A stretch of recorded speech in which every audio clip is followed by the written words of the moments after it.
Ovo je priča o velikoj ljubavi Envera Šiljka i Fride Laufer, dvoje hrabrih ljudi koji su se voljeli u okrutno vrijeme i umrli na početku svoje mladosti. O tragičnoj ljubavnoj priči Envera Šiljka iz Gradiške i Fride Laufer, Jevrejke iz Tuzle iz početka Drugog svjetskog rata i danas priča cijeli Balkan. Do posljednjeg dana nisu odstupali od svojih ideala, iako su zbog njih platili najvišu cijenu, izgubivši oboje prerano živote.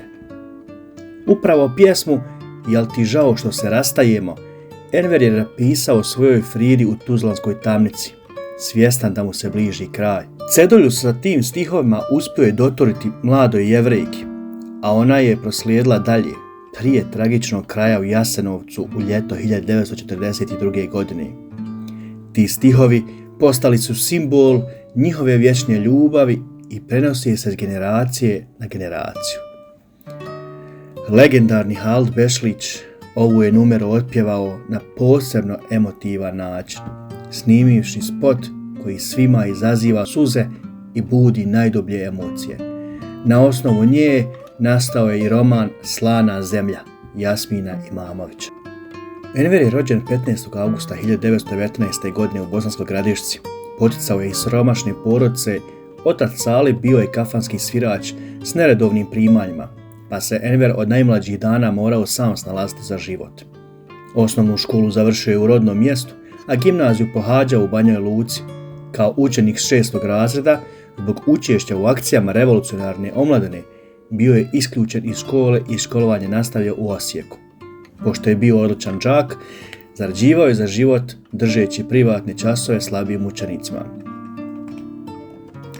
Po ugledu na klub akademičara iz Banja Luke, studenti i đaci iz Bosanske Gradiške formirali su zajednički klub radničke i studentske omladine koji je bio pod utjecajem Komunističke partije Jugoslavije. Enver je bio aktivan i u radničkom sportskom klubu Sava u Tuzli, gdje je igrao fudbal kao centarfor. Uz sportske aktivnosti politički je djelovao među omladinom, šireći ideje Komunističke partije, čiji je član postao 1940. godine. Zbog lošeg materijalnog stanja nije mogao upisati studije, pa je 1938. godine došao u Tuzlu gdje se zaposlio kao službenik u rudniku Kreka. Tada je primljen u Savez komunističke omladine Jugoslavije, a 2 godine kasnije i u Komunističku partiju Jugoslavije.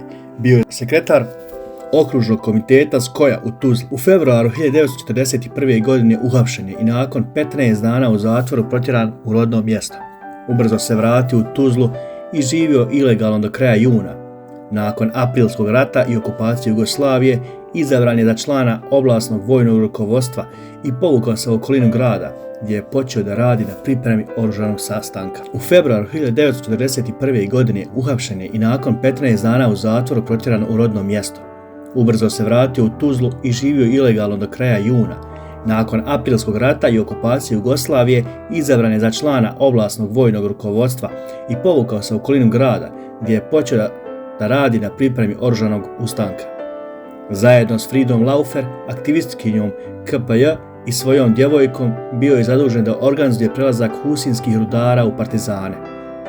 18. jula 1941. godine pošli su prema Doboju, a s njima su bili Rudolf Vikić i Memo Suljetović.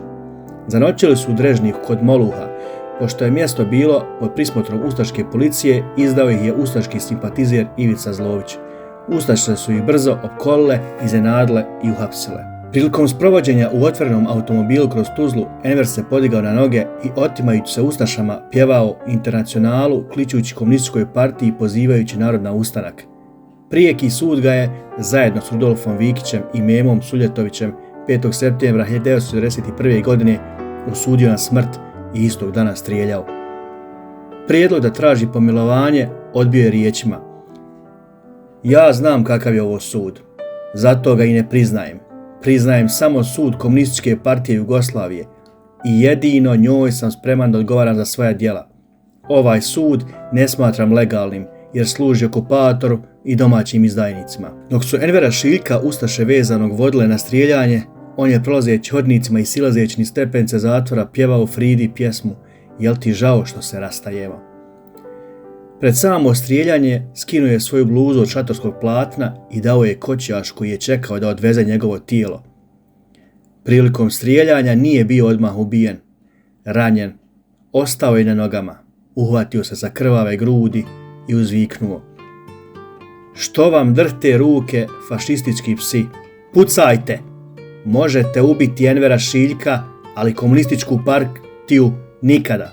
Pucajte, izdajnici! I u vas će pucati moji drugovi, komunisti i skojevci." Njegovo držanje pred okupatorom snažno je odjeknulo u tuzlanskom kraju. Desetine omladinaca iz Tuzle i okoline, oduševljene njegovim primjerom, otišle su u partizane. Njegovu djevojku Fridu Laufer, Jevrejku iz Tuzle, ustaše su krajem augusta 1941. godine prebacile u logor u Gospiću, zatim u logor Lobograd kod Zagreba, a potom u Auschwitz, gdje je ubijena, iako postoje svjedočanstva da je završila u Jasenovcu i tamo pogubljena. Hikmet Hadži Alagić, profesor u penziji iz Gradiške, rođak Envera Šiljka, ispričao je za Politiku da je Frida 15 dana prije nego što je Enver strijeljan odvedena iz Tuzle.